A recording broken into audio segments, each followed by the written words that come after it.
Shalom.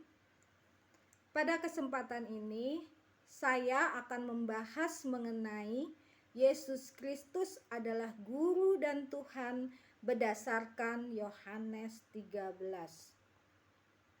Saudara-saudara, dalam Injil Yohanes kata rabi muncul 8 kali, yaitu terdapat di dalam Yohanes 1 ayat 38 dan 49, Yohanes 3 ayat 2, Yohanes 4 ayat 31, Yohanes 6 ayat 25, Yohanes 8 ayat 4, Yohanes 9 ayat 2, Yohanes 11 ayat 8. Satu kali memakai kata rabuni, terdapat di dalam Yohanes 20 ayat 16. Nah, pemakaian kata guru di sini muncul 4 kali. Terdapat dalam Yohanes 3 ayat 2, Yohanes 11 ayat 28, dan Yohanes 13 ayat 13 dan 14. Yesus sebagai rabi dalam Injil Yohanes. Yesus dipanggil dan diterima sebagai rabi bukan hanya oleh murid-muridnya saja, tetapi di sini Nikodemus juga memanggil Yesus sebagai rabi. Yohanes 3 ayat 2.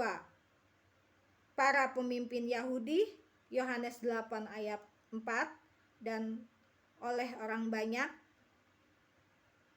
Yohanes 6 ayat 25.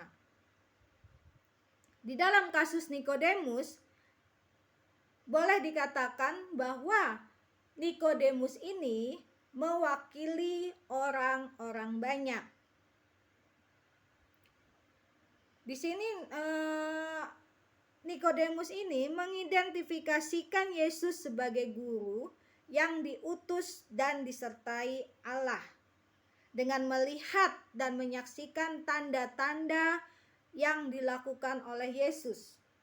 Yohanes 3 ayat 2. Nah, walaupun mungkin Nikodemus ini memahaminya hanya sebatas guru manusia, seperti para nabi yang diutus dan disertai oleh Allah. Namun dengan demikian, pernyataan Nikodemus ini mengindikasikan bahwa ia telah melihat perbedaan-perbedaan antara Yesus dengan para rabi Yahudi yang lain, dengan melihat kuasa yang dimiliki oleh Yesus di dalam melaksanakan tanda-tanda perbuatan, dan bahkan mungkin lewat perkataan-perkataan yang disampaikan oleh Yesus. Yesus memang berbeda dengan para rabi Yahudi, karena Yesus di sini menyadari akan keberadaannya sebagai seseorang yang diutus oleh Bapa dan memiliki otoritas rohani dari Bapa. Jadi Yesus tanpa belajar sebagai rabini.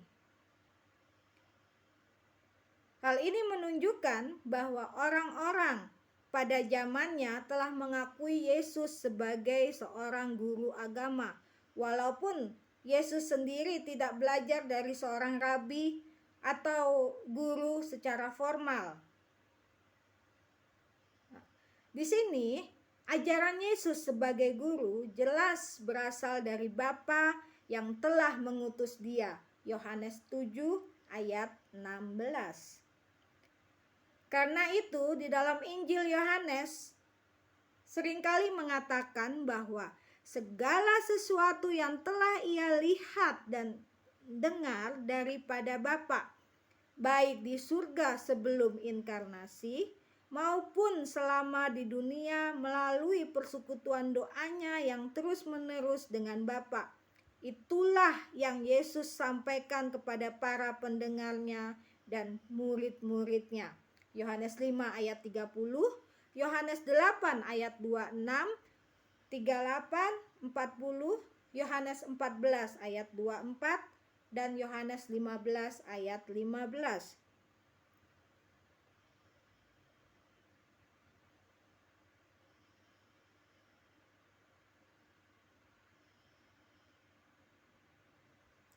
Potret Yesus sebagai guru secara eksplisit dilukiskan di dalam Injil Yohanes.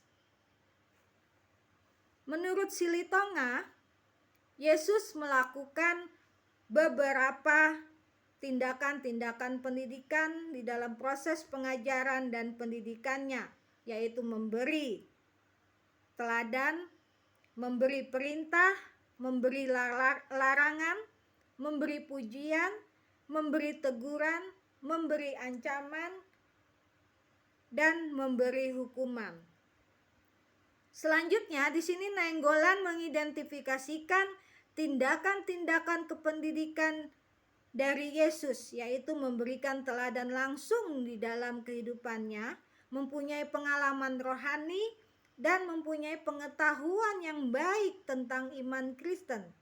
Nah, berdasarkan beberapa pendapat ini dapat disimpulkan bahwa sebagai seorang guru, Yesus selalu melakukan berbagai tindakan-tindakan kependidikan seperti memberi teguran, memberikan pujian, memberikan larangan, bahkan yang paling penting, Yesus memberikan teladan langsung kepada murid-muridnya.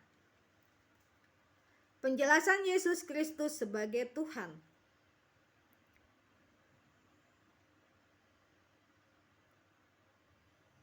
Banyak tuduhan terhadap Kristen. Salah satunya tuduhan bahwa Yesus sendiri tidak pernah mengakui dirinya sebagai Allah dan bahwa orang Kristenlah yang mentuhankan Yesus. Di sini salah satu ayat yang menunjukkan pengakuan Yesus tentang ketuhanannya adalah di dalam Yohanes 13 ayat 13. Di mana di dalam Yohanes 13 ayat 13, Yesus sendiri menyetujui dan jelas berkata, "Kamu menyebut aku guru dan Tuhan, dan katamu itu tepat, sebab memang akulah guru dan Tuhan." Jadi ayat ini merupakan salah satu ayat di mana Yesus mengakui ketuhanannya. Namun, bagaimanapun jelasnya, tetap saja ayat ini dicari-cari kesalahannya dengan tuduhan lain yang menuduh bahwa kata Tuhan di sini, Lord, dalam bahasa Inggris, ayat ini berarti Tuan, bukan Tuhan.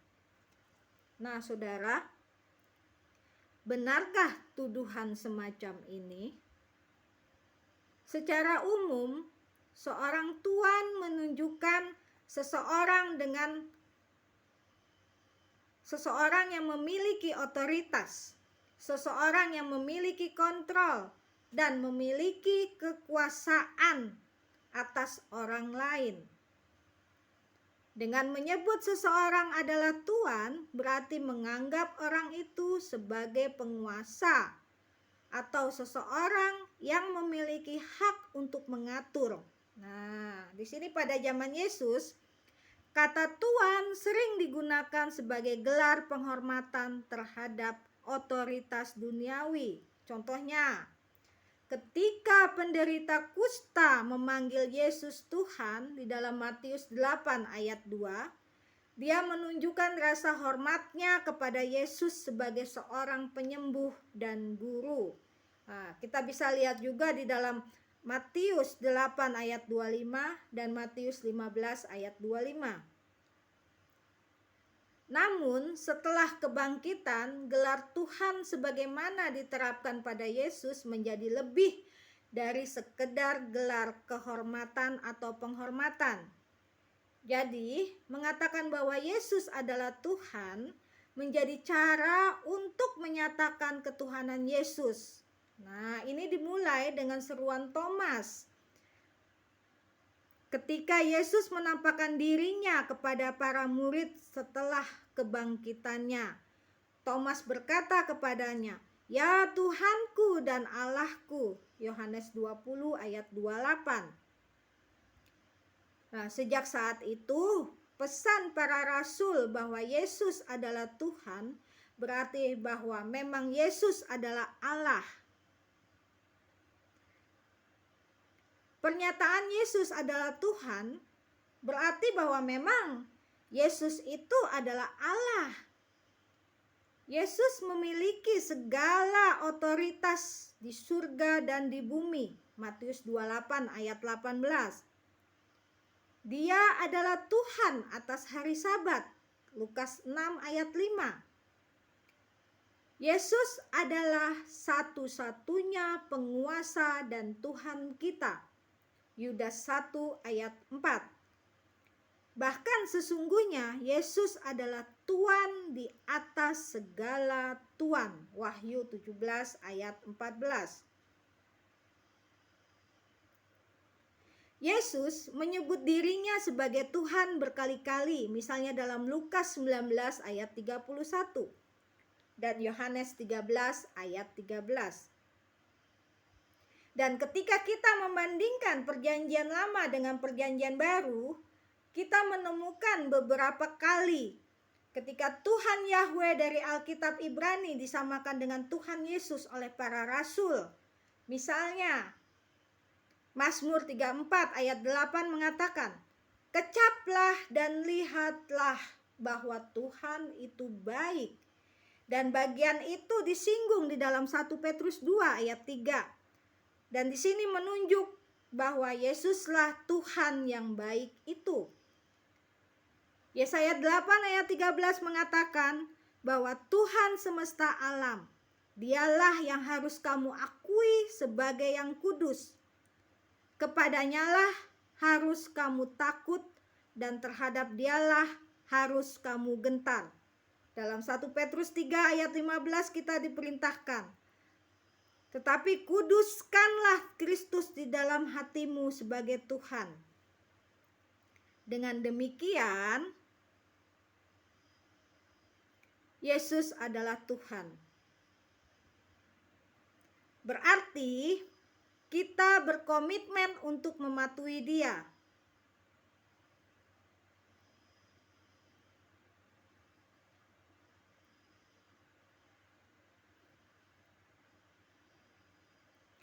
Dari penjelasan ini jelas bahwa Tuhan di atas segala-galanya dan Tuhan atas segala Tuhan hanyalah Tuhan sendiri. Berarti Yesus memang adalah Tuhan. Ini adalah fakta kebenaran.